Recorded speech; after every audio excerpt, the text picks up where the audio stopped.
One piece के episode number 622 के starting में हम लोग देखते हैं सब लोग अपने अपने काम पे लग जाता है। जो टैंकर है टूट चुका है उसे भी ठीक कर रहा है, जो जहाज है टूट चुका है फाइट की वजह से उसे भी ठीक करने की कोशिश कर रहा है। लूफी और बाकी लोग बात कर रहे हैं, सब लोग अपना अपना काम कर रहे हैं। ब्राउन भी कहता है मैं नेवी के साथ चला जाऊंगा क्योंकि उन लोगों ने कहा है अगर मैं अपने आप को उन लोगों के हवाले कर देता हूँ तो वो लोग मेरे अंदर जो पॉइजन है उसको भी ट्रीटमेंट करेंगे। और उन लोगों ने बेबी फाई, बफेलो और सीजर को भी पकड़ लिया, लेकिन उन लोगों के साथ क्या होने वाला है ये अभी तक ठीक नहीं हुआ है। स्मोकर कहता है मैंने हेडक्वार्टर पे कॉल लगाया है, बाहर से रीइंफोर्समेंट भी आ रहा है, तुम लोग शांत रहो। और उसके बाद हम लोग सांजी और ब्रोक को देखते हैं, वो लोग एक बहुत बड़ा स्टोव बना रहा है। ब्रोक कहता है इतना बड़ा स्टोव क्यों? सांजी कहता है देखो यहाँ पर कितने सारे लोग हैं, हम लोग को बहुत ज्यादा खाना चाहिए। दूसरी तरफ हम लोग नामी और तशीकी के बीच का कॉन्वर्सेशन देखते हैं। तशीकी कहती है उन बच्चों को हमारे हवाले छोड़ दो, नेवी के लोग उन बच्चों को अपने घर ले जाएंगे। लेकिन ये सुनते ही नामी को बहुत ज्यादा गुस्सा आ जाती है और कहती है पागल है क्या, मैं ऐसा कभी नहीं करूंगी। सबसे पहले तो ये तुम लोग का गलती है कि इन बच्चों के साथ ऐसा हुआ, तुम लोग बहुत ज्यादा इरेस्पॉन्सिबल हो, नेवी बहुत ज्यादा इरेस्पॉन्सिबल है, इसलिए इन बच्चों को इतना ज्यादा पेन सहना पड़ा। उन लोगों के ऊपर इतना सारा एक्सपेरिमेंट हुआ, इतने सारे बच्चे मर भी गए, और तुम्हें लगता है मैं उन लोगों को तुम्हारे हवाले छोड़ दूंगा, तुम लोग फिर से इरेस्पॉन्सिबल हो जाओगे? नहीं, ऐसा कभी नहीं होगा। मैंने उन बच्चों से प्रॉमिस किया है मैं उन लोगों को अपने घर ले जाऊंगा। लेकिन जब वो ऐसे गाली दे रहा था, ऐसे उसे समझा रहा था, डांट रहा था, तशीकी को बहुत ज़्यादा रोना आ जाती है और वो झुक के उससे माफ़ी मांगती है और कहती है आई एम सॉरी, इसके लिए मैं माफ़ी मांगती हूँ क्योंकि हम लोगों ने हमारे ड्यूटी को नेग्लेक्ट किया, हम लोगों ने ध्यान से देखा नहीं, हमारे बीच में एक मोल था हम लोगों ने पकड़ा नहीं, उसके लिए बहुत बहुत सॉरी। लेकिन तुम मेरे ऊपर भरोसा कर सकती हो क्योंकि मैं खुद जाके उन लोगों को अपने घर पहुँचाऊंगा और मैं डॉक्टर वेगापंग से भी असिस्टेंट मांगूंगा ताकि मैं इन बच्चों को क्योर कर सकूं। प्लीज उन बच्चों को मेरे हवाले कर दो। अगले सीन में हम लोग चॉपर को देखते हैं, वो धीरे धीरे एक रूम के अंदर जा रहा है और वो अपने आप से ही बात कर रहा है। कहता है लॉ ने मुझे बोला था अंदर नहीं आने का, लेकिन वो जब अंदर जाता है देखता है लॉ उन बच्चों को एक एक करके काट रहा है। ये देख के उसे बहुत ज्यादा डर लगता है, बहुत ज्यादा रो रहा है। वो रोते रोते दौड़ते ही आता है और कहता है लूफी देखो लॉ एक मर्डरर है। और ये सुन के ब्रोक थोड़ा सा हिलता है, उसके कंधे पे लगता है और जो किनेमोन का मूर्ति है वो भी गिर जाता है और वो टूट जाता है और वो कहता है अभी मैं भी एक मर्डरर हूँ। लूफी कहता है क्या हुआ? ब्रोक कहता है देखो मैंने किनेमोन को मार डाला, मतलब ये पहले से मरा हुआ था लेकिन उसके बॉडी को मैंने तोड़ दिया। तो ये देख के लूफी और सांजी भी बहुत ज्यादा चौंक जाता है। वो लोग कहते हैं किनेमोन पहले से ही मरा हुआ था, तूने उसके बॉडी को भी तोड़ दिया। वो कहता है मैं इसको जोड़ देता हूँ, लेकिन उतने में वो चिल्लाते हुए जाग जाता है। ये देख के सांजी भी डर जाता है, उसे किक करता है, कहता है तू जिंदा क्यों है? थोड़ी देर पहले मरा हुआ था अभी जिंदा हो गया फिर से। लेकिन हम लोग देखते हैं ठीक ठाक हो जाता है सब कुछ और वहां पर मोमोनोसुके आ जाता है। वो ट्रांसफॉर्म भी कर जाता है अपने असली रूप में, वो एक बच्चे के रूप में आ जाता है। इसे देख के किनेमोन भी बहुत ज्यादा रो रहा है, वो भी दौड़ते हुए जाता है, दोनों को हक करता है और वो कहता है फादर फादर ऐसे चिल्ला रहा है। लेकिन थोड़ी देर बाद मोमोनोसुके फिर से बेहोश हो जाता है क्योंकि उसे बहुत ज्यादा भूख लगा है। अगले सीन में हम लोग चॉपर को देखते हैं, वो दौड़ते हुए जाता है और कहता है लॉ तू क्या कर रहा है उन बच्चों के साथ? लॉ कहता है मैंने तुझे बोला ना यहाँ पर नहीं आने का, मैंने उन बच्चों के टुकड़े टुकड़े कर दिया। ये सुन के वो बहुत ज्यादा डर जाता है और दौड़ते अंदर चला जाता है। लॉ कहता है मैंने उन लोगों को टुकड़े टुकड़े करके उन लोगों के पेट से डायरेक्टली उस ड्रग को निकाल लिया है, लेकिन अभी भी उन लोगों के बॉडी में डीएनए में ड्रग है, उसे भी धीरे धीरे करके निकालना पड़ेगा। लेकिन जब चॉपर अंदर जाता है देखता है सारे के सारे बच्चे सही सलामत है। अगले सीन में हम लोग नामी और उसब के बीच का कॉन्वर्सेशन देखते हैं। उसब कहता है तूने उस नेवी के लड़की के साथ बात कर लिया? नामी कहती है हाँ मैंने कर लिया, मैं उन बच्चों को उस लड़की के ऊपर छोड़ रहा हूँ क्योंकि हम लोग पायरेट है, हमसे अच्छा होगा अगर नेवी के लोग उन लोगों को उन लोगों के घर ले जाता है। तो अगले सीन में हम लोग देखते हैं सांजी ने सब लोगों के लिए बहुत सारा खाना बनाया है और ये खाने का स्मेल जाते ही जो मोमोनोसुके है उसके पेट में बहुत ज्यादा आवाज होना स्टार्ट हो जाता है। लेकिन उसके बाद भी वो खाना नहीं खाता और वो कहता है एक समुराई को भूख नहीं लगता और वो उस खाने के बोल को फेंकने ही वाला था, लेकिन सांजी पकड़ लेता है और कहता है मुझे फर्क नहीं पड़ता तू एक बच्चा है या फिर नहीं, अगर तूने खाना वेस्ट किया तो मैं तुझे नहीं छोड़ूंगा। लेकिन हम लोग देखते हैं किनेमोन साइड में बैठ के खाना खा रहा है और कहता है नहीं चिंता करने की जरूरत नहीं, ये लोग बहुत अच्छे लोग हैं, इन लोगों ने मेरा जान भी बचाया है, तो तुम लोग उन लोगों का खाना खा सकते हो। तो ये सुनने के बाद मोमोनोसुके बहुत ज्यादा इमोशनल हो जाता है और वो दबा के खाना खाता है और वहाँ पर जितने सारे लोग हैं सब लोग खाना खाते हैं और पार्टी स्टार्ट हो जाता है। लॉ आता है कहता है ओए लूफी हमारे पीछे लोग आ रहे हैं, हम लोग को यहाँ से जाना पड़ेगा, अपने लोगों को बोलो। तो लूफी जाता है और चिल्ला के कहता है सुनो सब लोग चुप हो जाता है और लूफी कहता है देखो देखो यहाँ पर कुछ लोग आ रहे हैं हम लोगों को पकड़ने के लिए, हमारे साथ फाइट करने के लिए, हमारे पास ज्यादा टाइम नहीं है, तो पार्टी जल्दी जल्दी करो और उसके बाद हम लोग यहाँ से निकल जाएंगे। अगले सीन में हम लोग देखते हैं लॉ जाके बैठता है स्मोकर के पास। स्मोकर कहता है लॉ तूने मुझे छोड़ क्यों दिया, तेरे पास बहुत सारा चांस था मुझे मारने का, लेकिन मारा क्यों नहीं।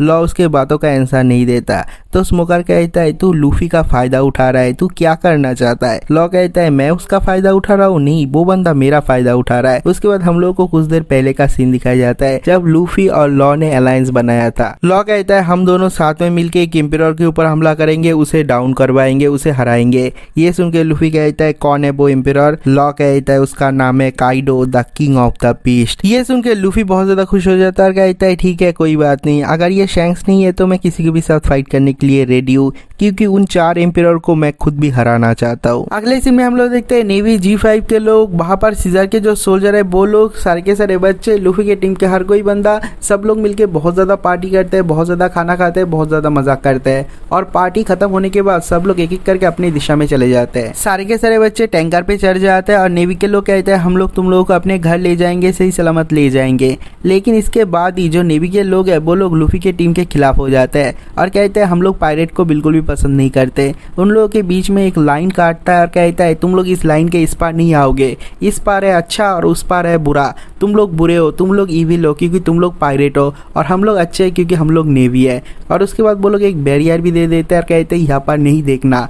वो बच्चे कहते हैं नहीं हम लोग को उन लोगों को बाय कहना है, ये जो पायरेट्स भाई और बहन है वो लोग बहुत ज्यादा अच्छे हैं, हम लोग का बहुत ज्यादा मदद किया। लेकिन जो नेवी के लोग है वो लोग कहते हैं नहीं बिल्कुल भी नहीं, पायरेट्स हमेशा इविल होते हैं और ये सारे के सारे पायरेट भी इविल है, तुम्हें तो उन लोगों की तरफ देखना भी नहीं चाहिए। ये सुन के उन बच्चों को बहुत ज्यादा दुख होता है और वो लोग कहते हैं नहीं हम लोग को उन्हें देखना ही है, हम लोग को उन्हें थैंक यू बोलना है, हम लोग को उन्हें बाय बोलना है। और ये जो नेवी के सोल्जर जो लोग पायरेट के बारे में भला बुरा कह रहे हैं, जो लूफी के टीम के बारे में भला बुरा बोल रहे हैं, उन लोगों को भी पता है कि इन लोगों के वजह से वो लोग जिंदा बचे हैं। अगर वो लोग वहां पर नहीं होते तो वो लोग जिंदा भी नहीं बचते। लेकिन उसके बाद भी उन लोगों के खिलाफ बहुत ज्यादा भला बुरा कहता है। ये देख के इन बच्चों को बिल्कुल भी अच्छा नहीं लगता, बहुत सारे बच्चे रो भी देते हैं और कुछ लोग रोते रोते कहते हैं नहीं ऐसा नहीं हो सकता, हम लोग को उन्हें बाय बोलना ही पड़ेगा, आखिरी बार के लिए हम लोग को उनसे मिलना ही पड़ेगा, क्योंकि जब हम लोग बहुत ज्यादा मुश्किल में थे कोई भी नहीं आया था हमारा हेल्प करने के लिए, लेकिन उन लोगों ने हमारा हेल्प किया। उन लोगों को पता भी नहीं था हमारे वजह से वो लोग कितना ज्यादा मुश्किल में फंस जाएंगे, लेकिन उसके बाद भी हम लोगों का हेल्प किया। नहीं ऐसा नहीं हो सकता, वो लोग बहुत ज्यादा रो रहे। ये देख के तशी को भी रोना आ जाती है और वो चिल्ला के कहती है तुम लोग क्या कर रहे हो, उन लोगों के बारे में ऐसा भला बुरा क्यों कह रहे हो। ये सुनने के बाद जो नेवी G5 के बंदे हैं सब लोग धीरे धीरे बैठ जाते हैं, सब लोग रोना स्टार्ट कर देते हैं और कहते हैं नहीं हम लोग को उन लोगों को बुरा बोलना ही पड़ेगा, इन पायरेट को हम लोग को इविल दिखाना ही पड़ेगा। अगर हम लोग ऐसा नहीं करते, रोते रोते कहते हैं तो हम लोग उन लोगों से प्यार कर बैठेंगे क्योंकि वो लोग बहुत ज्यादा अच्छे पायरेट्स है। ये देख के तशिगी, स्मोकर और लूफी की टीम का हर कोई बंदा हंस देता है और उसके थोड़ी देर बाद सब लोग एक दूसरे से अच्छी तरीके से गुड बाय करके चले जाते हैं। उन बच्चों को लेके जो नेवी के सोल्जर है वो लोग चले जाते हैं और लूफी भी अपने सारे के सारे लोगों को लेके जर्नी पे चले जाते हैं। और वो लोग वहां से जाने के थोड़ी देर बाद वहां पर आता है द फ्लामिंगो उड़ते हुए। वो उस आइलैंड पे भी नहीं पहुंचता, लेकिन वो अपना हाकी का पावर यूज करता है और वो नोटिस करता है आइलैंड पे कोई भी नहीं है। वो आने से पहले हर कोई वहां से जा चुका है। उसके बाद उसे एक बोट मिलता है, उस बोट के पास जाके वो रुकता है और देखता है वहां पर बेबी 5 और बफेलो का कटा हुआ सर है। द फ्लामिंगो को देखते ही वो लोग बहुत ज्यादा डर जाते हैं, बहुत ज्यादा रो रहे हैं। बेबी 5 कहती है लॉ ने सचमुच हम लोगों के साथ बेईमानी किया, हमारे साथ गद्दारी किया, प्लीज हम लोगों को मार डालो क्योंकि हम लोगों ने मिशन को फेल किया, हम लोग कंप्लीट नहीं कर पाए आपने जो मिशन दिया था। ये सुन के द फ्लामिंगो कहता है नहीं नहीं, तुम लोगों को मैंने ऑर्डर दिया था और तुम लोग फेल हो गए तो इससे फर्क नहीं पड़ता क्योंकि तुम्हारा ओपोनेंट लॉ है। तभी वहां पर एक ट्रांसपोर्टेशनल रिंग करता है, द फ्लामिंगो उसे उठा लेता है और उसके ऑपोजिट साइड पे ऑफ कोर्स लॉ है। लॉ कहता है मुझे नहीं पता था बॉस यहाँ पर खुद चल के आएगा अपने एम्प्लॉय को बचाने के लिए। द फ्लामिंगो को गुस्सा आता है और वो कहता है लॉ तुझे चाहिए क्या, क्या कर रहा है, वापस आ जा, मैं तुझे माफ कर दूंगा। लॉ कहता है तू मुझे माफ कर देगा, मैं तेरे बातों पर विश्वास कर लूँ। हाँ, तो द फ्लामिंगो कहता है इन दोनों का बॉडी कहाँ पर है। लॉ कहता है मुझे नहीं पता इन लोगों का बॉडी कहाँ पर है, मुझे कैसे पता चलेगा। लेकिन द फ्लामिंगो चलो एक नेगोशिएशन करते हैं, एक बिजनेस नेगोशिएशन। ये सुन के द फ्लामिंगो गुस्सा आता है, कहता है साले तू इतना ज्यादा बड़ा हो गया, तू मेरे साथ नेगोशिएट करेगा। लॉ कहता है देख तेरे पास कोई चारा है नहीं, अगर तू सोच रहा है सीजर कहाँ पर है, वो मेरे साथ है। वो उसे सीजर का आवाज सुनाता है और कहता है अगर तुझे ये बंदा वापस चाहिए तो मेरे साथ तो नेगोशिएट करना ही पड़ेगा, क्योंकि मुझे पता है इस दुनिया में सीजर के अलावा कोई भी स्माइली नहीं बना सकता, और अगर स्माइली नहीं बना पाया तो तेरा बिजनेस डाउन हो जाएगा। बस तेरा बिजनेस डाउन नहीं होगा। मुझे पता है तेरा एक customer one of the 4 empire of the sea काइडो है और अगर उसे स्माइली टाइम पे नहीं मिला वो तुझे मार डालेगा। तू काइडो के साथ नेगोशिएट नहीं कर पाएगा। अगर तू जीना चाहता है तो तुझे मेरे साथ नेगोशिएट करना ही पड़ेगा। तो वो कहता है तुझे क्या चाहिए लॉ बता। लॉ कहता है मुझे ज्यादा कुछ नहीं चाहिए, तुझे बस अपना वॉलेट का टाइटल वापस दे देना है। ये सुनने के बाद वहां पर जितने सारे लोग हैं सब लोग बहुत ज्यादा चौंक जाते हैं। बेबी 5 चिल्ला के कहती है नहीं आप ऐसा नहीं कर सकते, अगर आप ऐसा करते हो तो आपको ड्रेसरोसा से भागना पड़ेगा, यहाँ पर नेवी के लोग आ जाएंगे, यहाँ पर रेड करेंगे।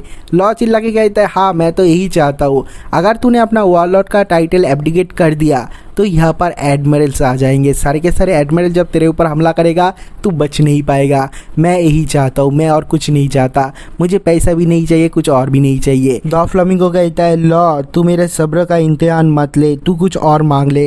लॉ कहता है नहीं मुझे कुछ और चाहिए ही नहीं, मैं चाहता हूँ कल सुबह तक न्यूज़पेपर में तेरा नाम छप जाए कि तूने वॉरलॉर्ड से एब्डिकेट कर लिया, और अगर ऐसा नहीं करता है तो तू सीजर को कभी भी देख नहीं पाएगा। और ये कहने के बाद लॉ कॉल कट कर देता है। डॉफ्लामिंगो चिल्ला रहा है, कहता है लॉ लॉ लॉ बहुत बार चिल्लाता है लेकिन लॉ के ट्रांसपोर्टेशन से कोई भी रिस्पॉन्स नहीं आता।